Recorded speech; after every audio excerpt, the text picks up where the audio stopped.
पौधे सूर्य के प्रकाश, पानी और कार्बन डाइऑक्साइड का उपयोग करके अपना भोजन बनाते हैं। इस प्रक्रिया को प्रकाश संश्लेषण कहते हैं। हेलो एवरीवन, हमारे एजुकेशनल प्लेटफॉर्म टामू एकेडमी पर आप सभी का स्वागत है। मैं आपकी एजुकेटर पल्लवी। आज हम उसी टॉपिक को जो जैव प्रक्रम चैप्टर हम पढ़ रहे थे उसी में जो नेक्स्ट टॉपिक है उसको आगे बढ़ाएंगे। और जो मैंने आपको उस वक्त बताया था कि स्वपोषण ऑटोट्रोफ्स कैसे प्लांट्स जो है अपना भोजन स्वयं बनाते हैं, उसी की प्रोसेस में हम आगे बताएंगे कि कैसे अकार्बनिक पदार्थों और पानी वाटर जैसे मिलकर कैसे कार्बनिक कंपाउंड का फॉर्मेशन होता है और उस प्रोसेस को क्या बोला जाता है, प्लांट कौन सी प्रोसेस करते हैं, उसके बारे में हम यहाँ पर जानकारी लेंगे। ये जो टॉपिक है प्रकाश संश्लेषण फोटोसिंथेसिस, ये आपके एग्ज़ाम की दृष्टि से काफ़ी महत्वपूर्ण है और आपको इसको अच्छे से पढ़ना है और अच्छे से समझना है। मैं कोशिश करूँगी कि बहुत इजी तरीके से मैं आपको समझाने की और आपको समझना है।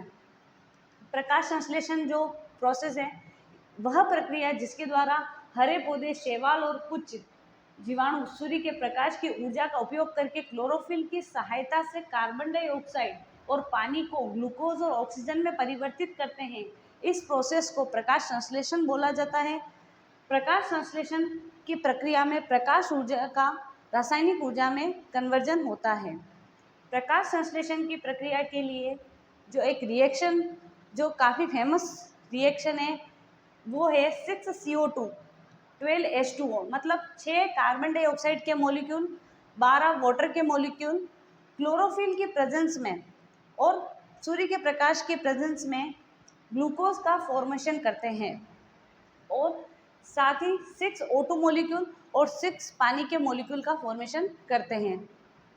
ये जो क्लोरोफिल है इसको हम हिंदी में पर्णहरित भी कहते हैं। ये एक प्रकार का पिगमेंट है। आपने पिगमेंट्स के बारे में तो कक्षा 9th में पढ़ा ही होगा कि क्लोरोफिल, कैरोटीनॉइड्स, एंथोसाइनिन, ये सारे जो पिगमेंट्स हैं उनके बारे में, सूर्य के प्रकाश, ये सभी आवश्यक पदार्थ हैं हमारे प्रकाश संश्लेषण की प्रोसेस के लिए।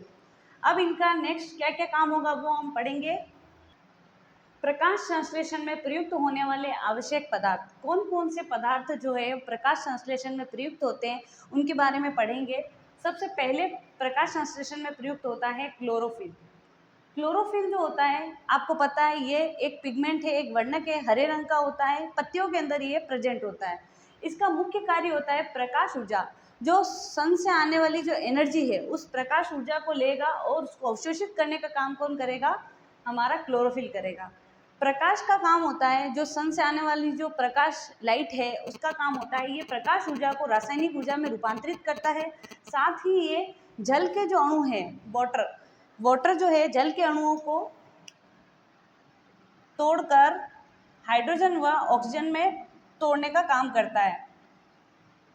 नेक्स्ट इस्तेमाल किया जाता है वाटर और फिर इस्तेमाल किया जाता है कार्बन डाइऑक्साइड। कार्बन डाइऑक्साइड जो होता है इसका अपचयन होकर कार्बोहाइड्रेट का फॉर्मेशन होता है। इस प्रकार से ये पूरी प्रकाश संश्लेषण की अभिक्रिया चलती है।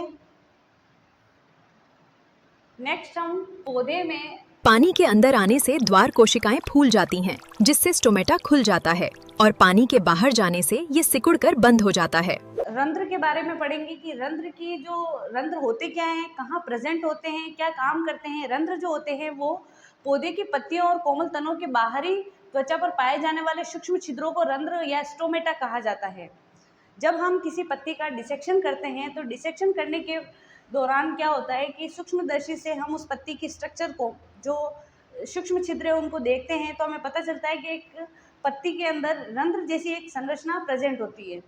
ये रंध्र जो होते हैं वो गैसों के आदान प्रदान के लिए काम आते हैं। पत्ती जो होती है O2 CO2 छोड़ना, गैसों का विनिमय करना, उसके लिए ये रंध्र काम आते हैं।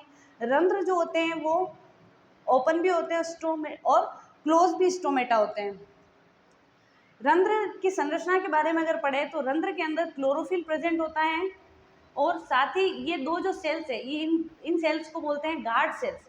ये गार्ड सेल्स जो होती हैं वो रंध्र के खुलने व बंद करने के रेगुलेशन का काम करती है। अमीबा में पोषण की प्रक्रिया में ये स्यूडोपोडिया का उपयोग करके भोजन को घेरता है, जिसे अंतर्ग्रहण कहते हैं। फिर खाद्य रिक्ति में पाचन होता है। अमीबा में पोषण। हम जानते हैं कि अमीबा जो है वो एक कोशिकीय जीव है, एक कोशिकीय जीव है, तो इसमें कोई एलिमेंट्री कैनाल तो नहीं होगी हमारे जैसे मनुष्यों में होती है उस तरीके से, लेकिन इसमें पोषण किस तरीके से होता है उसके बारे में हम पढ़ेंगे। अमीबा जो है ये स्ट्रक्चर है अमीबा की, जिसमें एक केंद्रक प्रेजेंट होता है, कोशिका द्रव्य होता है। अब ये किस प्रकार से भोज्य पदार्थ को ग्रहण करता है उसके बारे में हम जानेंगे इस वीडियो में। ये क्या करता है कि स्यूडोपोडिया का फॉर्मेशन करता है, कूट पादप बनाता है। कूट पादप के थ्रू ये खाद्य पदार्थ को अपने शरीर के अंदर इंगेस्ट करता है, और खाद्य पदार्थ को जब अपने शरीर के अंदर ले लेता है कूट पादप के थ्रू, तो ये फिर खाद्य पदार्थ का इस कोशिका द्रव्य के अंदर पाचन करने का कार्य करता है। अमीबा में जो पोषण है वो कुछ स्टेप्स में होता है, 5 स्टेप्स में अमीबा में पोषण किस प्रकार से होता है उसकी प्रक्रिया के बारे में जानेंगे। पहली स्टेप में होता है अंतर्ग्रहण, मतलब भोजन को निगलना, स्यूडोपोडिया का फॉर्मेशन होगा और खाद्य रिक्तिका के थ्रू भोजन जो है वो अंदर की तरफ अंतर्ग्रहित होगा।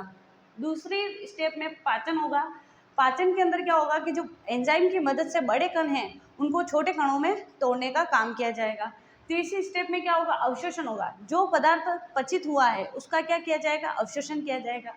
चौथी स्टेप में स्वांगीकरण, जिसमें अवशोषित पदार्थ को जीव द्रव्य में मिलाना। जो यहाँ पर ये जीव द्रव्य है इसके अंदर जो पचित पदार्थ है उसको इस जीव द्रव्य के अंदर मिलाने का कार्य किया जाएगा। और 5वीं स्टेप है उसमें बहिष्करण, मतलब अपचित पदार्थ का शरीर से बाहर निकालना। अपचित पदार्थ जो वेस्ट प्रोडक्ट बना है उसको शरीर से बाहर निकाला जाएगा बहिष्करण में। Thank you so much. Tamu academy को लाइक, शेयर और सब्सक्राइब करके अपनी तैयारी को मजबूत करें। अभी सब्सक्राइब करें और अपनी सफलता की दिशा में पहला कदम उठाएं।